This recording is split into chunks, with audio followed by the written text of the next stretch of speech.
morning, Melbourne. Today I have the great pleasure of introducing someone to you whose name I can't quite pronounce because I do not speak Italian, so she's going to help us out, but I'm going to give it a go. So this is Silvia Teani. Teani. Okay, please correct me. And she's a TNI professional. And what that means, we'll explore in a little bit more detail shortly, but it just means that she's a superstar, basically. Okay. And yes, and I know that she is, and let me tell you why, because she has been working as a translator, interpreter, and I think trainer as well for quite some time. So Sylvia, tell us a little bit more about how you got into this industry and what drove you. Was it a lifelong dream or was it accidental, as it is for many people? For me, it's been a lifelong dream, or at least a passion and an interest for foreign languages and cultures. It actually dates back to when I was like 4 or 5 years old, and I was holidaying in Croatia with my parents. We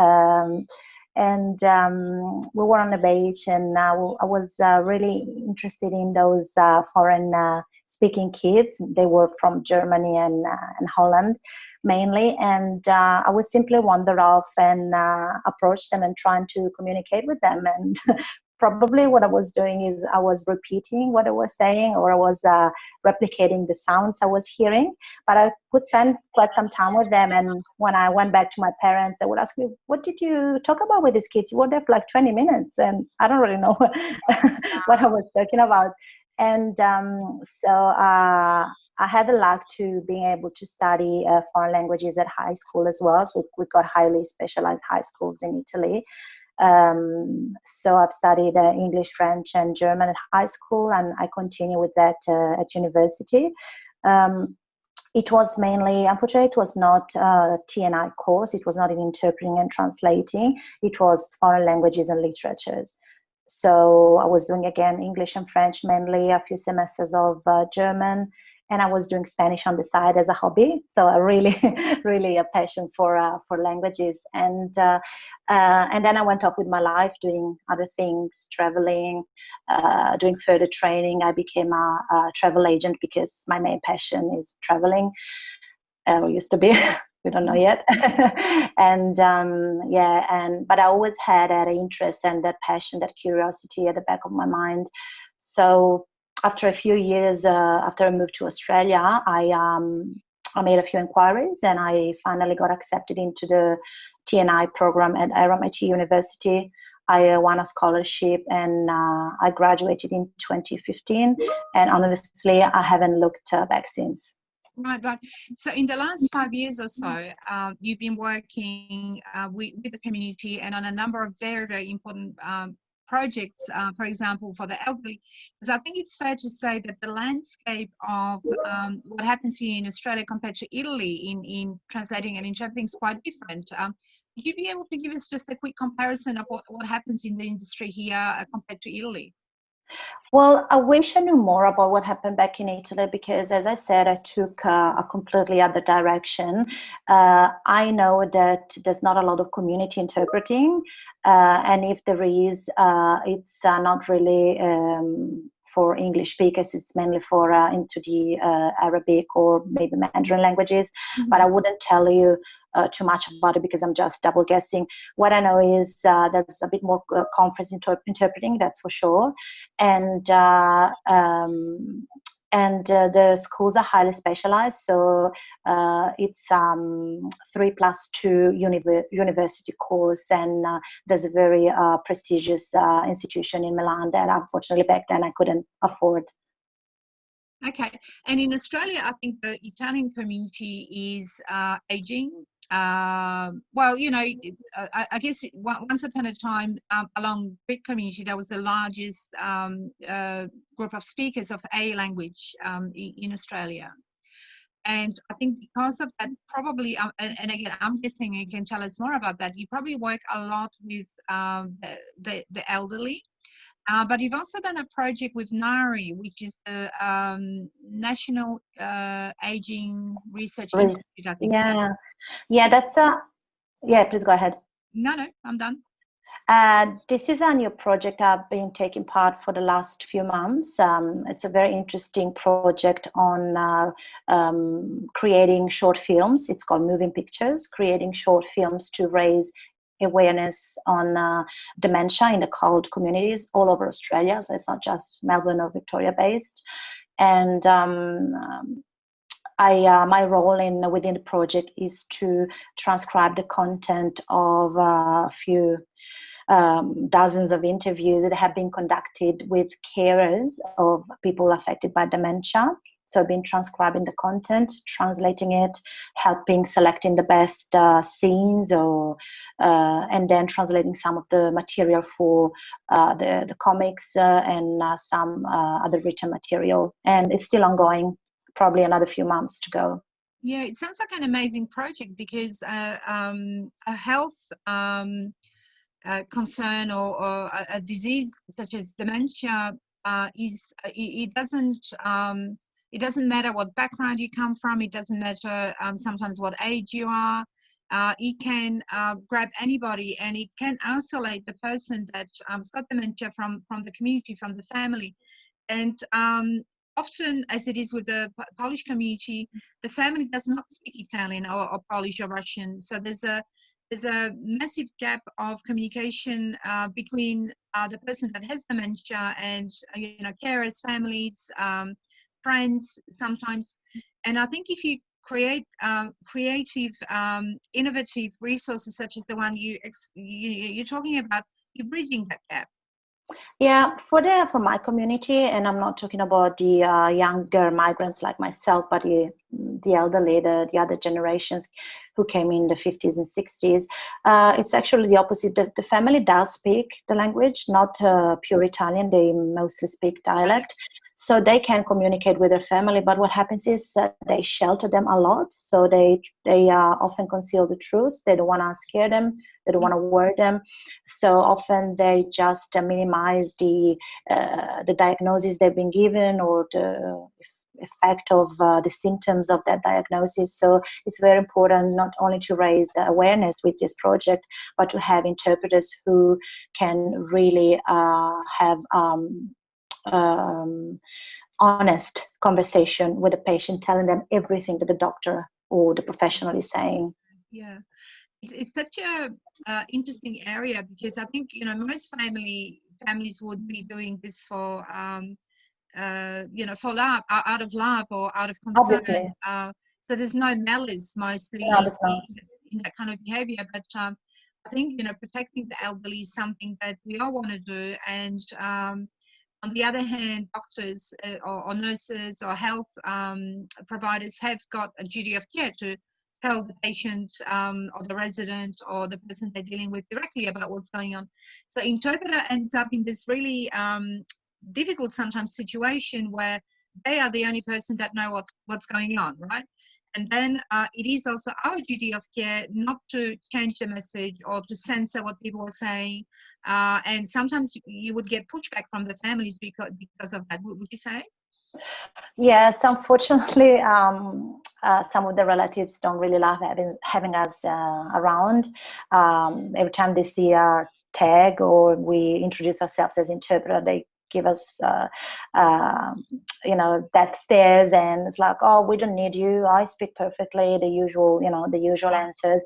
And you always try to say it's hospital policy, it's a legal requirement. You always try to, reassure them of your role and everything. But it did happen a few times where the relative told me outside the doctor's room that the C word, they call it cancer, shouldn't be even uttered. And I said, well, I can't do that. It's not something that I actually can do legally. So you have to speak to the doctor outside the room and tell them this, and they'll decide if to let me in, and then everything will be interpreted, even the C word, or I'll just remove myself from the assignment. And it's an emotionally charged situation, what you described, and there's so many moving parts in an exchange like that, because you have a family that doesn't want you there because of whatever reason, sometimes very misguided, because they don't maybe really understand your role and the fact that everything's confidential, and you just there to facilitate communication. The doctors might not want you there because you'll be adding to their time and everybody's in a rush. Exactly. So managing all of that is quite a skill, and sounds like you've been doing this very successful for the 5 years that's just passed since 2015. But what happened when COVID happened? What are you seeing? Well, obviously, for everyone involved in the field, in the sector, it's been a very odd year. It's been extremely challenging, and there's been a dramatic decrease in requests of face-to-face interpreters, and alas, a huge increase of requests in phone interpreting, which you can tell I'm not particularly a fan of. And so, yeah, it's been particularly challenging trying to adapt to this new environment and to try and do your best to convey over the phone. Most of my patients and clients are elderly. They may have hearing impairment, mild cognitive impairment. They could be in hospital with an infection, so they could be delirious. And if they're in hospital, they often don't have a private room, so you'll have to interpret over the phone when there's a lot of background beeping and noises coming from machineries or other doctors and professionals, other patients. And they can't read your lips. They can't see your body language, and they can barely hear you sometimes. So it's been very, very challenging, very hard, and especially when you deal with sensitive topics or lengthy conversations or bad diagnosis, like cancer diagnosis that you are delivering for the first time over the phone. So I do hope that phone interpreting is not going to be the new normal, because I don't think it's the right way at all. No, and I completely agree with you. And look, my heart goes out to you, because I don't think people realize that on top of all of what you described, the burden that interpreters carry, being exposed to this kind of system that we know that doesn't really work. And we probably have ideas about how to change it, but the system is so slow.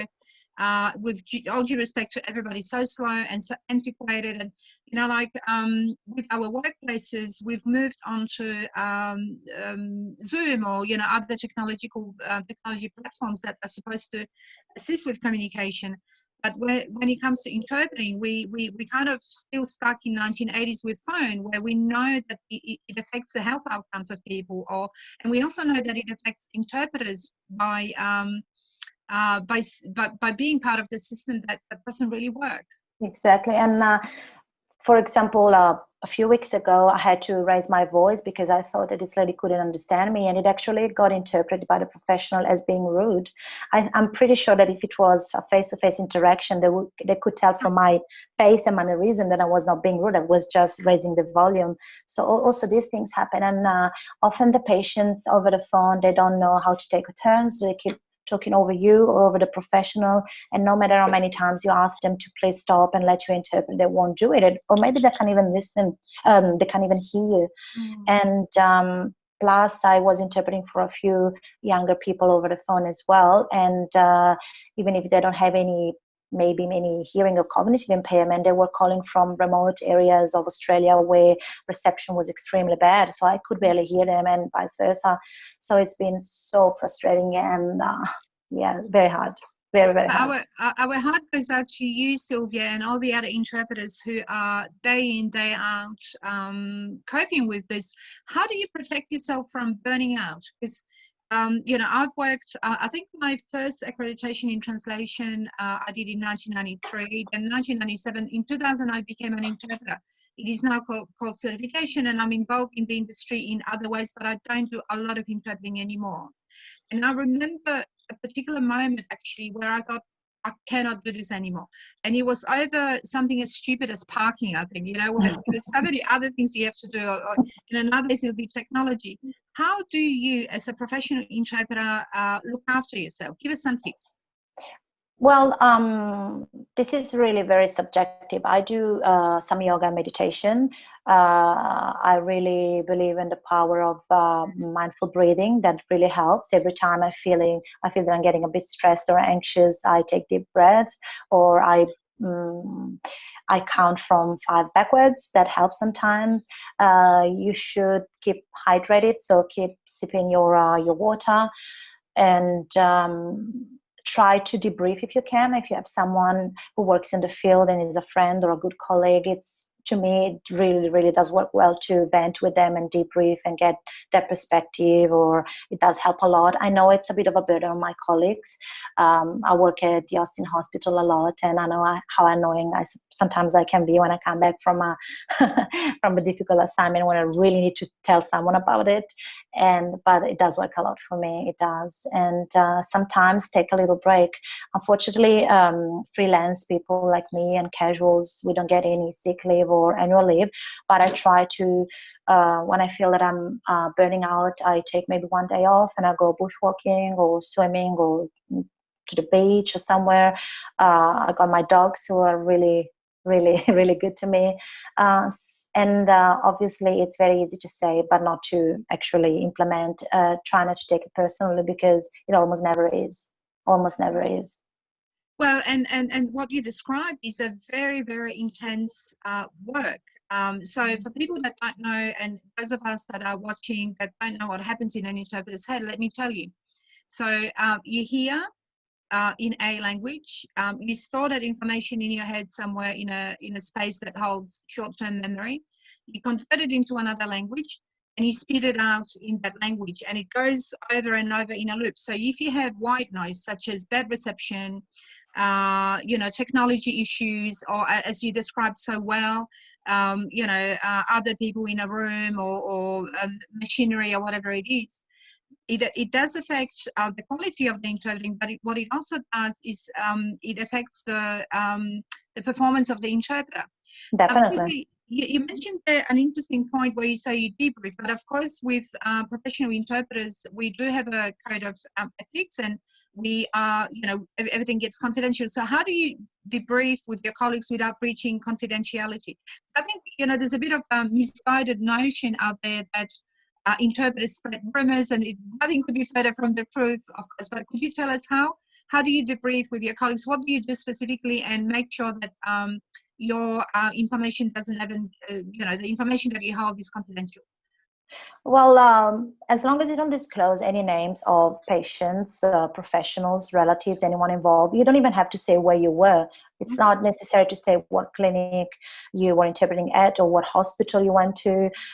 You just can give a brief recount of what happened and see what the other person has as a piece of advice, or just to reassure you that you did the right thing. But again, as long as you protect the privacy of the ones involved, again, by not disclosing any personal sensitive details, that's fine. And when I debrief, I normally do it with my colleagues at the hospital. So it's not that I'm going to talk to people from the outside world or within the community or my family or friends. They're still colleagues working, abiding by the same guidelines and the same rules, and knowing what we're doing. So we're going to switch gears a little, because I do want us to go back to the topic of COVID and multilingual resources, because I think what happened, in March, we were all in a state of shock, I guess. Nobody knew what was going to happen. And then people started translating like crazy. And when I say people, I mean government, right? And it was, we're based in Melbourne. So here in Victoria, there were quite a few issues. Can I get your take on what was happening and what we could have done better, what we could learn from it as well? So I was lucky enough to have my translating work increase during the COVID instead of decreasing. So interpreting decreased, but translating out of project increased. So I was very lucky to work with Polaron as well, quite a lot with Agatha and the team. And what I think went wrong with those dodgy translations is that basically, every time you don't engage a NAATI-certified and experienced translator, every time you decide that allegedly bilingual staff could do it, or someone who knows someone, this when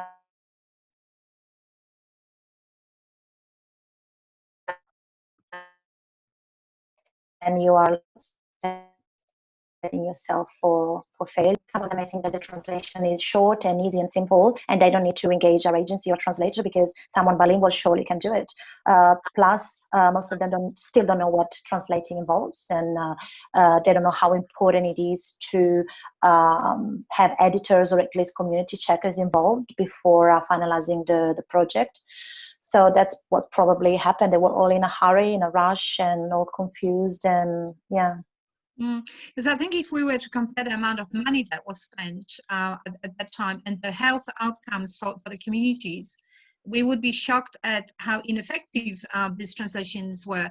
Because I think on top of them maybe being sent overseas or given to bilingual people, they were also put on a website. And we were told, you know, because I guess the government wanted to centralize information, which is kind of fair enough. But you were supposed to go to a website to find that information. And just for your own community that you work with, so the Italian community is the same for Russian and Polish and Greek. You know, you've already explained to us that some people may not have a computer, other people might have cognitive impairment, they might not be able to read in any language. So what could we have done better, do you think? Whose way, sorry? We as a you know, because it's a frustrating thing, and I'm hearing frustration from you, and I'm just as frustrated. Yes, so I want to say to everybody, stop doing this, do something else. But what is it that we should be doing is the big question, right? Yeah, probably if with we, you mean everyone involved in the TNI sector, or in this case in the translating sector, is to raise even more awareness on what a translator actually does. It's not very easy when you're a freelance like me. You can still explain to people when they ask you. I'm always very eager to explain, but what would you actually do? What does it mean? I'm always eager to do it, but obviously it needs to go out in a more systematic way. So that's mainly the role for OSIT, for example, for the universities who offer the courses, for the agencies like yours, to really raise more awareness. Because honestly, my parents are quite well educated and intelligent, and they don't live here, but after 5 years they still ask me, but what do you actually do? What do you do day to day? And they still don't get it. So probably I think that our profession is highly appreciated and underestimated from a lot of people and organizations, and politicians as well, probably. And I think you hold such a key position in the community where day in, day out, you work with the people that good interpreting versus poor interpreting would affect. And I think, you know, there is a lot of money being thrown around, but probably not in the right places, not in the right way, and not to the right people necessarily, maybe even. So that's a very interesting point of view that you presented here, and one that we've been banging on. And let me tell you, I was, you know, I was part of OSIT for many years. I was the chair here for Victoria, deputy president for a couple of years. And what I'm hearing though is the same thing, right?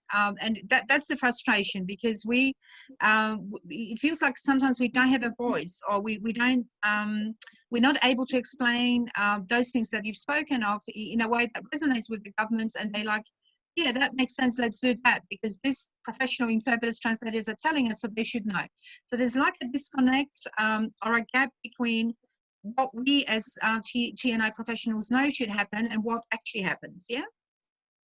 Yeah, because and I really don't understand it, because I've only been an interpreter and a translator in Australia. So again, I don't want to talk about other countries, not even Italy, but I think we've got a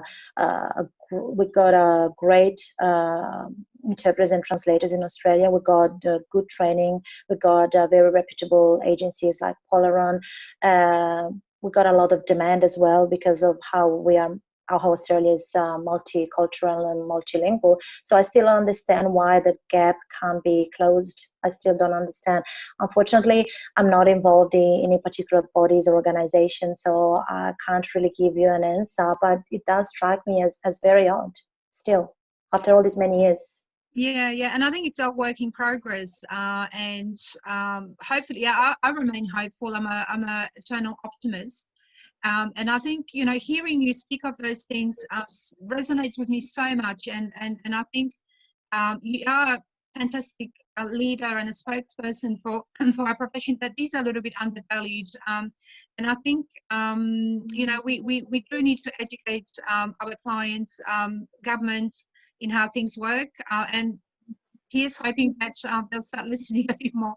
Andrea, I'm going to hand over to you for some questions, because we've had a lot of interest and a lot of questions actually, Silvia. So Oh, wow. Yes, that's true. Thank you so much, guys.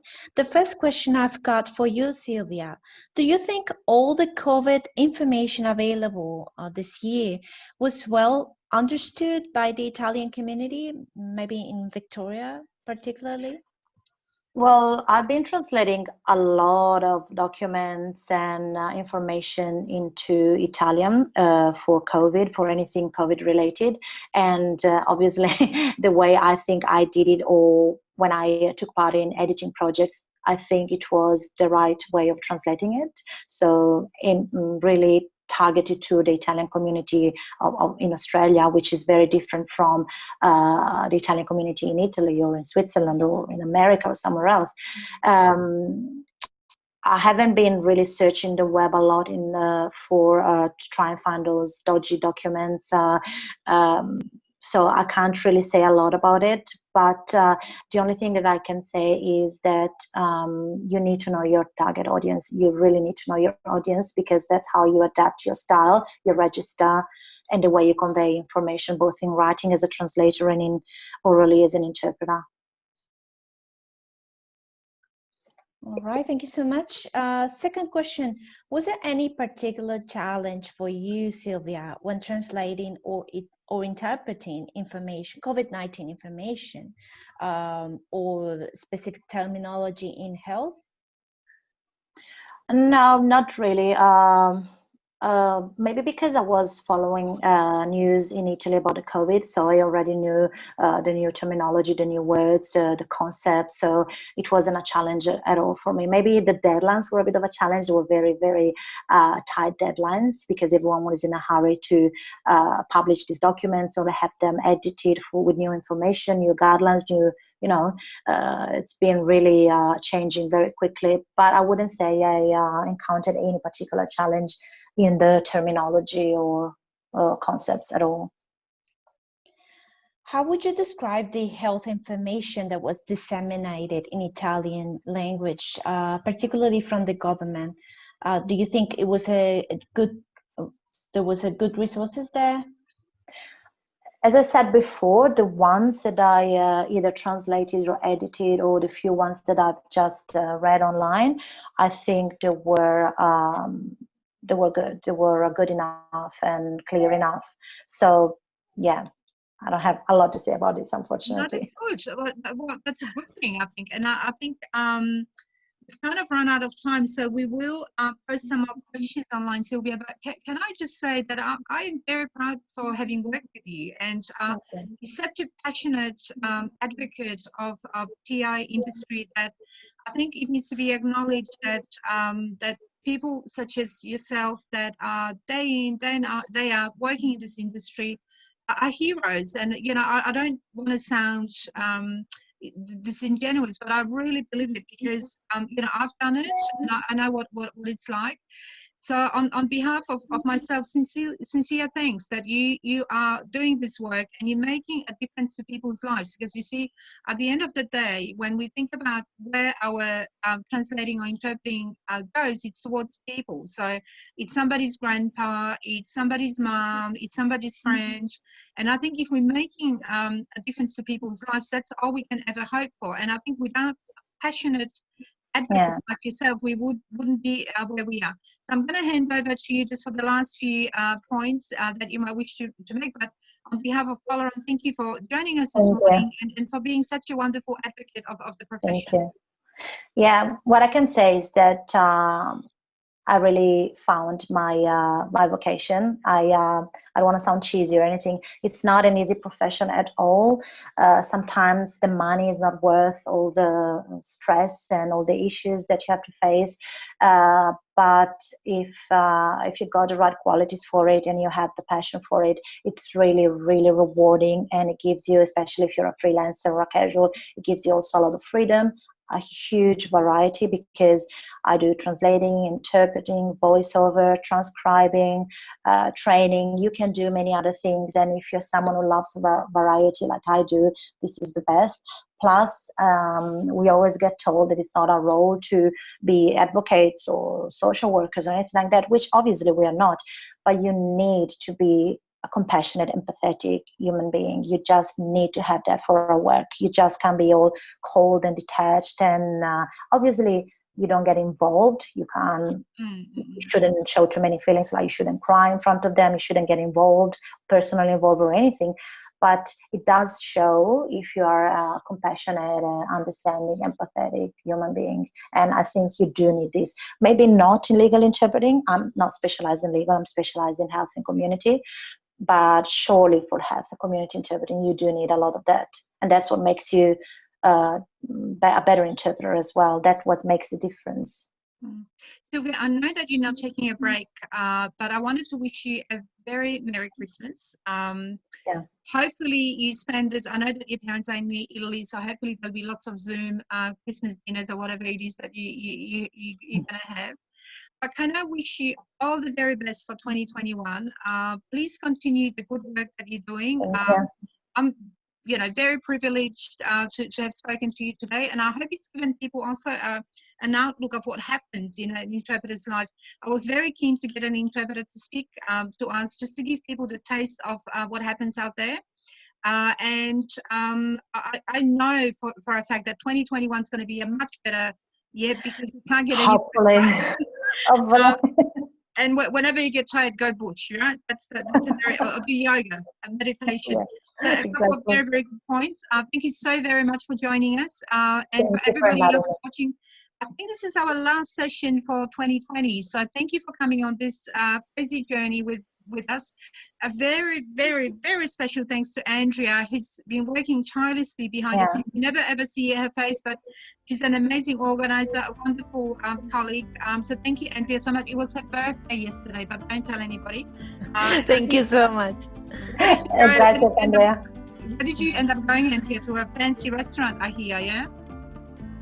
Yeah. Well, I went to a restaurant in the CBD. It was amazing. Thank you so much for your message.